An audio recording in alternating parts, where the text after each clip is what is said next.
Oke. Baik. Jadi kuliah ini kita mulai. Mana? Sudah siap ya? Coba. Sudah, Pak. Ya. Oke. Jadi untuk materi kita kan kemarin sudah tentang ini ya, penampang melintang jalan. Lalu tentang ini parameter perencanaan jalan. Ya. Mungkin ada yang mau ditanyakan sampai di sana?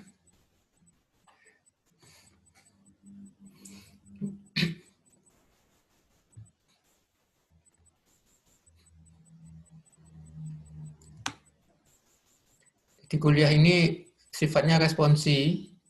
Untuk yang parameter perencanaan jalan kan Anda sudah bisa lihat di ini, di YouTube ya. Iya, Bapak. Iya. Jadi, mungkin ada yang mau ditanyakan. Silakan.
Nah, jadi kalau yang kemarin kan saya sudah share yang ini ya materinya ya. Sudah punya semua toh? Ada, Iya, Pak. Bapak. Iya. Ada, Pak. Nah, lalu yang terakhir ini kan yang saya berikan yang ini. Terus saya jelaskan di YouTube ya. Ini mungkin ada yang mau ditanyakan untuk yang ini sampai dengan yang ini.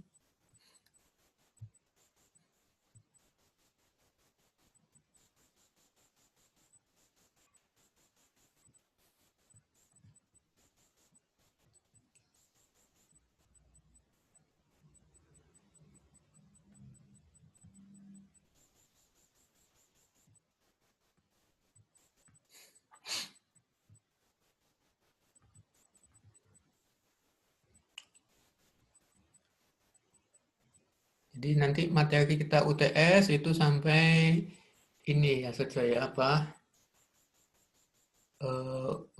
urukan, timbunan dan galian. Jadi sampai materi yang ini dan juga penambang melintang jalan.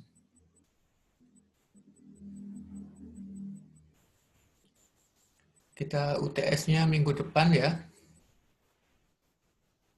Sudah terima suratnya pengumuman. Sudah, Pak. Sudah, Pak. Ya, itu nanti Sudah ada suratnya. suratnya ya. Kalau di suratnya kan Anda diminta untuk pakai pakaian ini ya.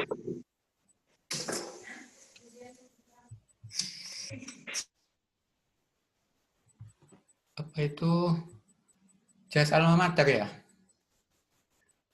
Iya, Pak. Iya, Oh, itu nanti ujiannya Iya, Pak. ujiannya virtual atau di kampus itu ya? Kok pakai jas alma mater? Ada yang tahu nggak? Mungkin itu ujiannya ini Pak, cuman pakai jas di kampus pas waktu misalkan Bapak lagi mengadakan Zoom gitu. Nah, kita pas Zoom juga harus pakai jas alma mater gitu. Atau nggak tahu Pak?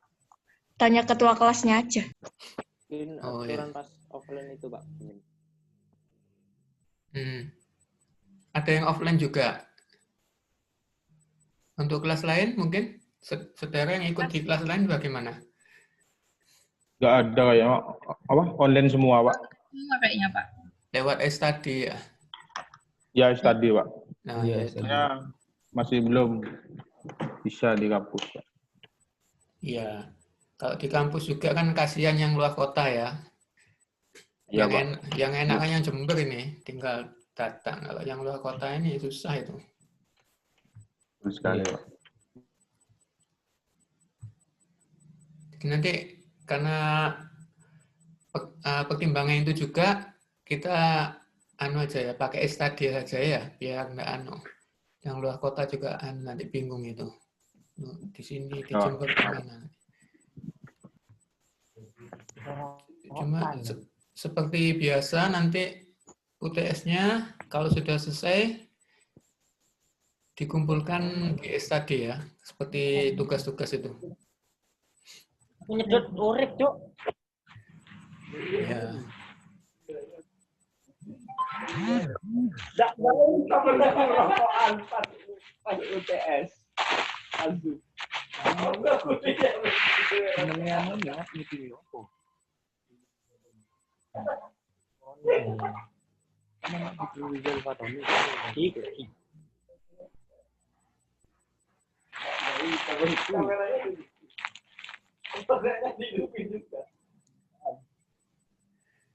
Jadi untuk UTS-nya sudah ya, itu ya, pakai kita online ya, daring. Untuk materi yang ini ada yang ditanyakan nggak ini?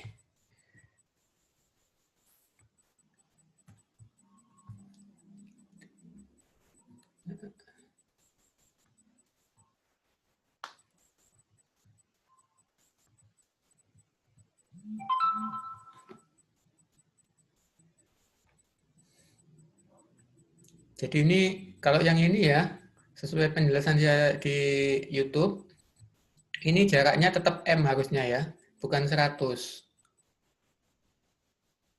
Jadi nanti takutnya Anda kira ini rumusan semua, terus jaraknya pasti dikalikan 100.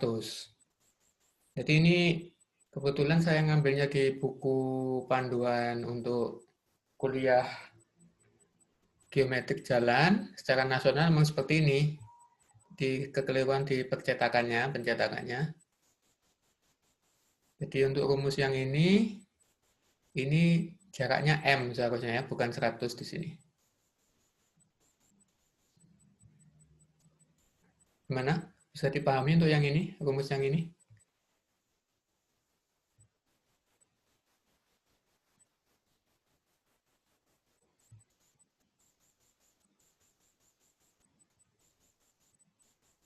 Jadi untuk yang volume 3 ini juga ya, volume di kolom yang ketiga, kalian dan timbunan, ini bukan 50 kali AG1 plus AG2, tapi setengah kali AG1 plus AG2 kali M. Ya, karena ini bukan 100 tapi M. Seharusnya M ini.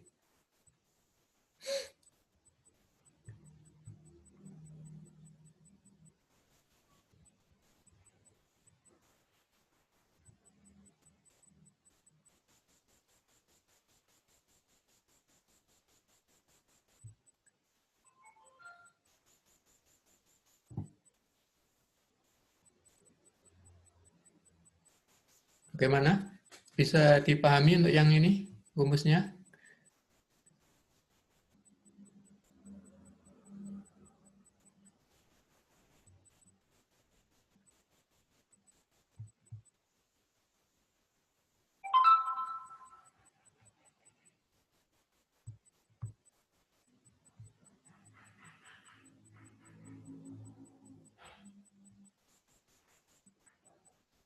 Assalamualaikum, Pak. Ya, Waalaikumsalam. Ya, itu maksud perbedaan antara jarak pandangan henti sama jarak pandangan menyiap itu apa ya, Pak? Oh, itu. Ya, jadi berarti Anda sudah membaca ya, pertama. Terus yang kedua, untuk jarak pandangan henti, jarak pandangan menyiap, itu kita gunakan untuk meletakkan ini biasanya, posisi rambu nanti. rambu lalu lintas, terus lampu lalu lintas. Ya, jadi diletakkan sedemikian sehingga ketika terlihat itu pengemudi atau pengendara masih sempat berhenti tepat pada posisi yang dikehendaki oleh pengatur lalu lintasnya.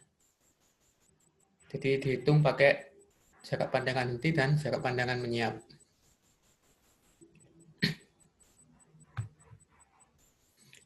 Kenapa saya tidak fokus ke sana? Karena ini ya apa itu cuma rumusan aja itu. Anda tinggal masukkan saja angka-angkanya. Nanti ketemu berapa, ya sudah berarti asalkan rambu Anda dipasang sebelum jarak itu insya Allah aman gitu aja. Contoh ya, misalnya lampu merah. Nah ini lampu merah. Kan kecepatan rencananya 50 misalnya ya, di kota Jember. Kecepatan 50, terus Anda masukkan di rumus, ketemu rambu yang menunjukkan tanda bahwa di situ ada traffic light atau apil ya. Itu diletakkan berapa meter dari sebelum simpang misalnya. Nah, itu Anda pakai rumus itu, jarak pandangan henti. Ketemu misalnya 50 meter. Nah, bisa, jadi Anda harus taruh minimal itu 50 meter sebelum traffic light. Jadi begitu. Ya. Gimana? Gimana, Pak? Apakah masih belum jelas? Jelas, Pak. Makasih, Pak. Iya kan, tinggal pakai rumusan Pak itu ya. Iya, Pak. Tinggal masukkan parameternya apa. Oh, ini banyak yang telat ini ya. Yang telat silakan ngabsen di chat ya.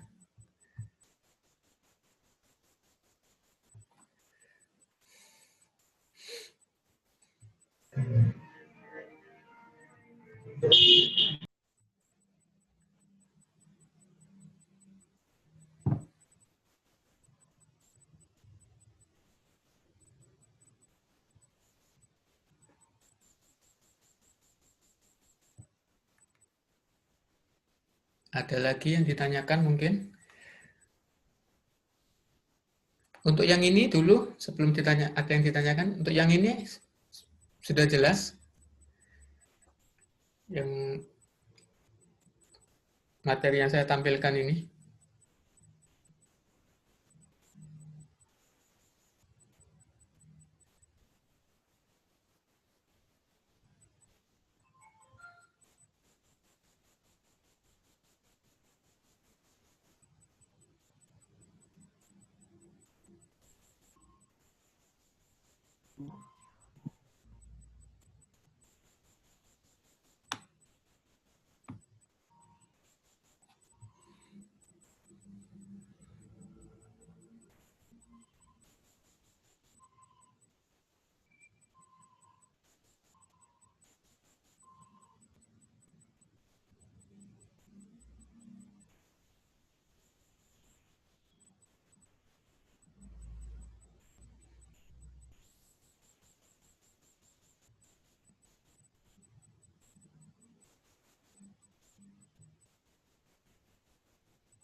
Kalau ingin bertanya, mikrofonnya dihidupkan ya.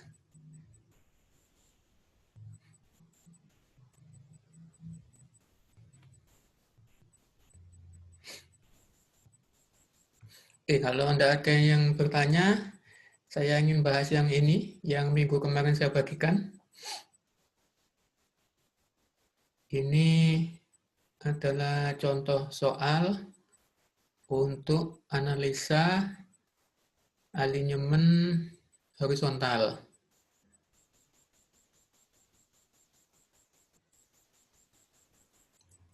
Sudah dapat semua ya?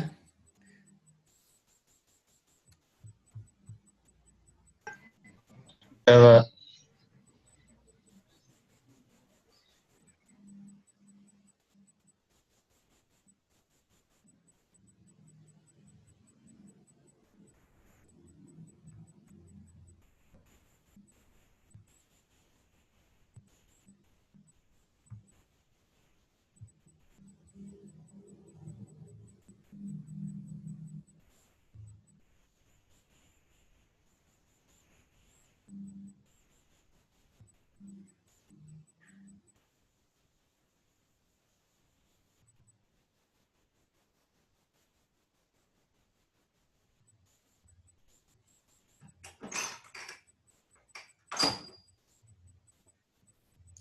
Oke, silakan disiapkan di situ materinya. Ini ada contoh soal ya. Sudah disiapkan? Jadi ini Anda melihatnya nanti di buku yang ini itu adalah ada tabel 4.6, 4.7, 4.8, 4.9.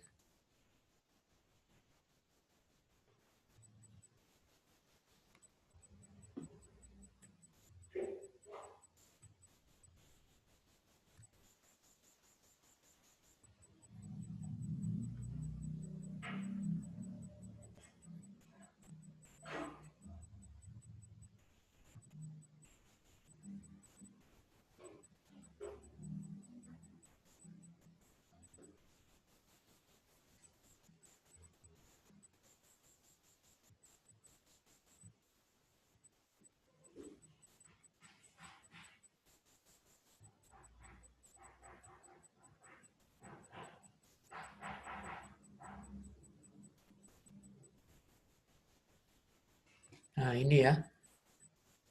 Jadi untuk contoh soal yang ini, itu Anda lihat ini. Tabel 4.7. Untuk di buku ini Anda bisa pakai, selain 4.7 itu tabel 4.6, 4.7 juga ya, terus 4.8 dan 4.9. Jadi 4 tabel itu Anda bisa pakai semua. Bedanya adalah yang ada yang ASTO, ada yang Bina Marga ya. Itu pertama bedanya. Terus yang kedua, baik yang ASTO maupun yang Bina Marga, dia ada yang E maksimumnya 8%. Jadi ASTO E maksimum 8%, Bina Marga E maksimum 8%. Lalu E maksimum 10% ASTO, E maksimum 10% Bina Marga. Jadi seperti ini, tabel 4.6 ini E maksimumnya 10%, tapi ini tabelnya ASTO. Lalu yang 4.7, E maksimum 10%, Bina Marga. Sehingga itu yang menyebabkan tabelnya ada 4. Semuanya Anda bisa pakai. Dan kenapa Anda milih tabel-tabel itu alasannya ada di penjelasan sebelumnya, di halaman sebelumnya, di buku referensi yang saya berikan ini. Oke, terus ini misalnya untuk contoh soal kecepatan rencananya 60 km per jam, E maksimum 10%. Berarti yang bisa kita pakai itu hanya 2 tabel ya, 4.6 dan 4.7. Karena ini sudah dibatasi E maksimumnya 10%. Kemudian sudut delta 20 derajat. Lebar jalannya 2 kali 3,75 meter. Kemudian miringan melintang normal jalannya 2%. Oke.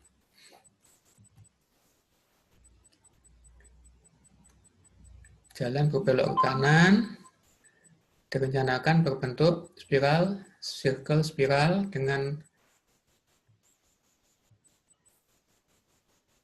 jari-jari 318 meter.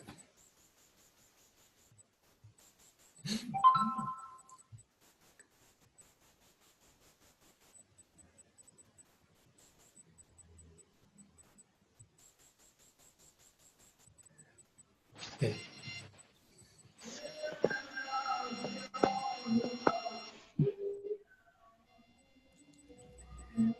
Untuk contoh soal ini, kita pakai tabel 4.7. Dari tabel itu kita dapatkan harga-harga E dan LS. Coba kita lihat di tabelnya.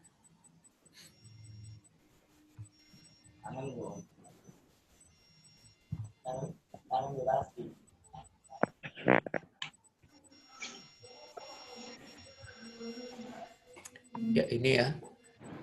E dan LS yang kita pakai. Kita ambil lihat kecepatannya 60 km per jam. E maksimum 10%. Kebetulan kita pakai yang metode bina marga. Kalau Anda pakai yang metode ASTO, Anda bisa pakai yang sebelah kiri. Dari kolom V60 kita ambil E dan LS-nya. Kita misalkan ini kan dari RC 318 meter. Berarti Anda lihat RC-nya ini ya, R nih. 318 ini Anda tarik ke kanan, berarti E dan LS-nya yang Anda masukkan yang ini, E-nya 0,059, LS-nya 50.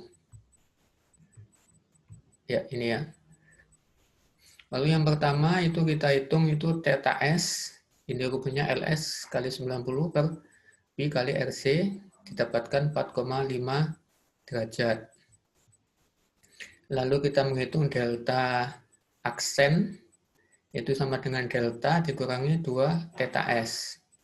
Ini tadi theta S, deltanya kan tadi ini ya, 20 dimasukkan, dikurangi 2 kali theta S. Theta S ini tadi nilainya 4,5 ini, sehingga dihasilkan 10, sekian derajat. Berikutnya kita menghitung LC, itu sama dengan delta aksen per 360 kali 2 PRC. Jadi theta aksen tadi kita sudah hitung sebelumnya, ini 10,99 kita masukkan per 360. Jadi karena sama-sama derajat, derajatnya hilang ya. Di sini nggak ditulis. Kemudian kalikan 2pi kali 318 meter. Sehingga dihasilkan 60, sekian. Satuannya apa? Satuannya meter. Karena tadi derajat sudah habis di sini ya, sudah nggak kita pakai lagi satuan derajat. Yang tersisa satuannya adalah meter. Sehingga ini. Lalu kita cek terhadap peraturan bahwa itu harus lebih dari 20 meter. Ternyata memenuhi, kita bisa pakai. Berikutnya kita kontrol panjang total dari tikungan alinyemen horizontal kita. Jenis tikungannya tadi kan spiral, circle, spiral. Sehingga ini, spiral, circle, spiral. Karena spiralnya 2, circle-nya 1, sehingga rumusannya untuk mencari panjang total tikungan itu adalah LC atau panjang circle ditambah 2 kali panjang spiral atau LS. Panjang LC itu tadi kita sudah dapatkan di perhitungan sebelumnya, 60,996 Kemudian LS kita dapatkan dari tabel. Ini ya, 50 meter. 2 kali 50 kita langsung masukkan di sini 100. Sehingga didapatkan panjang total tikungannya 160,996 meter.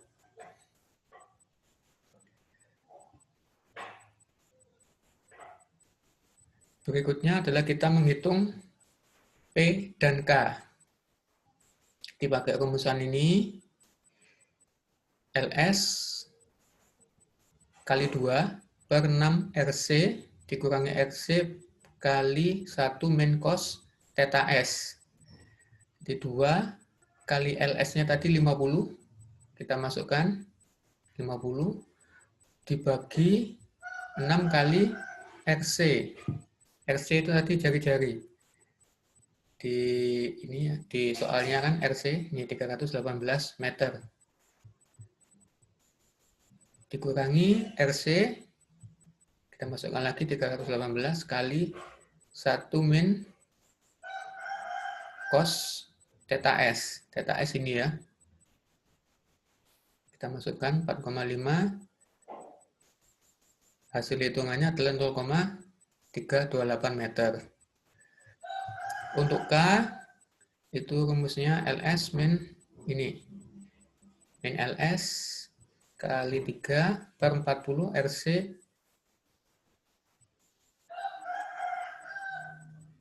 min RC sin theta S. Sama caranya seperti yang di atas, Anda masukkan parameter-parameternya. LS tadi dari tabel ya. Ini 50 meter dimasukkan, dikurangi 50 kali 3. Ini kurang titiknya ini guys. Ya 50 karena LS ini tadi dari 3 per 40 kali 318. Min 318 kali sin theta S. Ini theta S kita masukkan sama dengan 24,99.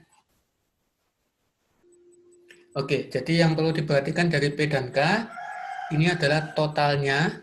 Bila Anda total ini ya, angkanya itu kurang lebih hasilnya adalah separuh dari LS. Oke ya, jadi itu kalau Anda menghasilkan angka yang sangat tidak masuk akal, itu bisa jadi hitungannya tidak tepat memasukkan ini parameter-parameternya. Jadi jumlah P dan K itu adalah setengah LS. Jadi cara ngeceknya itu ya kalau hitungannya betul. Kalau betul ya berarti betul. Kemudian ES rumusnya seperti ini. Tinggal dimasukkan, ketemu 5,239 meter. Kemudian hitung TS, ketemu 81,12 meter. Nah, ini bila digambarkan akan seperti ini ya. Delta itu 20 derajat, bentuknya seperti ini. Ini dua jalan lurus ya, ketemu membentuk delta. Nah, ini biar tidak tajam, sudutnya kita bikin alignment horizontal. Gitu ya.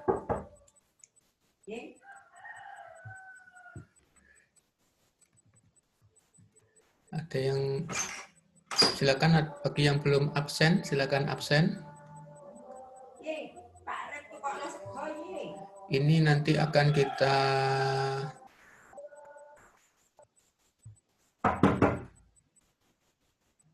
kita ini ya apa?